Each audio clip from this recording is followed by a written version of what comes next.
But your family says that you like to sing on road trips. Is that true? That's very true. Since we lived in Australia, we took a lot of like long hour road trips. Like we would take like 7, 8 hour road trips, and I sang like a lot of Taylor Swift, like Beyonce, like songs. But I really wanted to mention that Because of You was definitely part of that playlist, and I think it was on repeat. I can sing it from top to bottom. How would you describe your new music to everyone? I would say this song really resonates with me myself.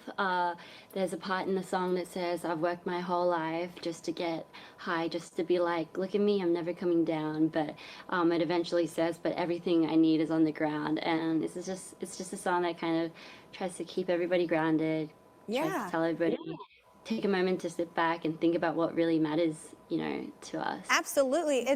So it was actually like a shortened version of like our name as well, like Blackpink. And then, like, the Blinks. So, I love it. Okay. Yeah. And by the way, someone just had a birthday. Who is that? Yes, that's me. The birthday girl right here. How did you celebrate? Thank you so much. So after work last night, we just had like dinner, the four of us. It was at a really nice Italian restaurant. And To leave your homes, or would you get mobbed by fans? I mean, Just as long as we're well covered up. yeah, as long as we're It's not a problem. disguised. As Not a long as we problem. don't go around like this. Yeah. Why did you decide to call the band Blackpink? What does that represent? Blackpink is, we kind of felt like those two colors represented us the most because we're very girly, but at the same time, we're very savage too. So it's like, we have a song called Pretty Savage, and it's kind of goes with Blackpink. And so we thought it described us the best.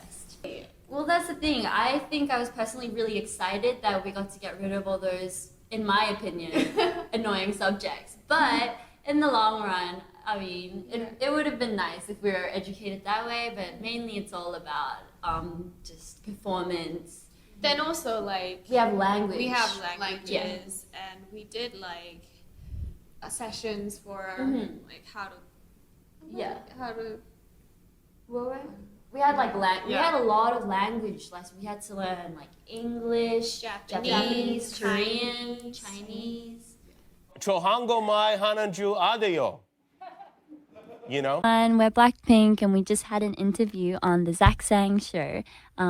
We had a lot of fun, so please check it out. High is it when you're on stage and you look out and all you see are people? I think it's, but like, you know how people say after you go on a stage where you feel like you really interacted with the crowd, it lasts for a long time and it's really addictive. I totally experienced that this time. So after the show, we drove back to LA and we were at our hotel room, and I remember I just had to keep replaying it over in my head like again and again, and it was like that was like the best feeling I've ever felt in my 22 years of existence. It's really, really surreal. Like it's so like life-changing. I loved the whole experience, and everybody is just amazing. Like everyone in the crowd. What is it like? Your mouth? Or are you focused on dance moves? How do you juggle all of it? Like when you're kind of nervous or when you're not like totally connected to the crowd, I feel like you have a lot going through your head. Like what am I singing right? Or like, are these people feeling it? Like, what do I have to do more to like, interact with them more? Like, you get a lot of thoughts. But honestly, me personally, at Coachella, I just really enjoyed myself. I could tell. I think we're closer than like our family. So we're basically like, new sisters to each other. Do you remember the first time you met each other? Definitely. Singing together I think from that's day the moment one. we talk about every time somebody asks about like first impressions is when I flew all the way from Australia. Like I brought a guitar and we ended up like jamming till like 5 a.m. From the first day I don't that think we met. cared about what our neighbors thought. It was an apartment that we sang till sunrise. It was funny.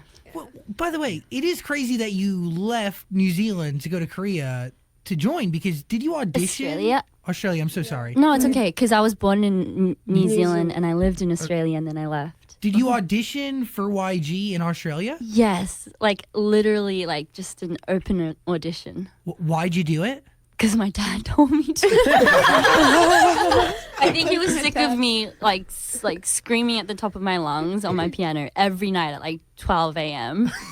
I think he was sick of me, so he just wanted to like get rid of me and just like send me to South Korea to just fulfill my dreams. Yeah. It's so funny. Once I grew up, they told me, they were like, Rosie, like to be honest, it was really hard for us to like, you know, go to bed when you were like singing at the top of your lungs. I think I would sing like Beyonce's "Listen" when I couldn't reach the notes because I was a terrible singer. But I used to do that, and I think my dad was like, "Okay, I think she wants to do music," and he asked me, "Do you want to take an audition?" And I was like, "I don't even know if I was qualified." So I was like, "Is that even a question? Like, can I? Like, am I allowed to?" Like, but it was funny because I was like, yeah, okay. And then my parents had a whole fight about it. Like, mum was worried. Yeah. But in the end, they decided to be really, really supportive of it. And I flew all the way from Melbourne to Sydney to take the audition, and I got it.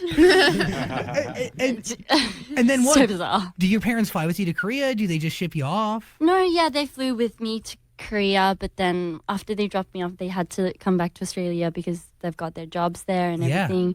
So that's when these girls became my like family, and they really, really stuck by me through all those times. It's cool. 16 years old.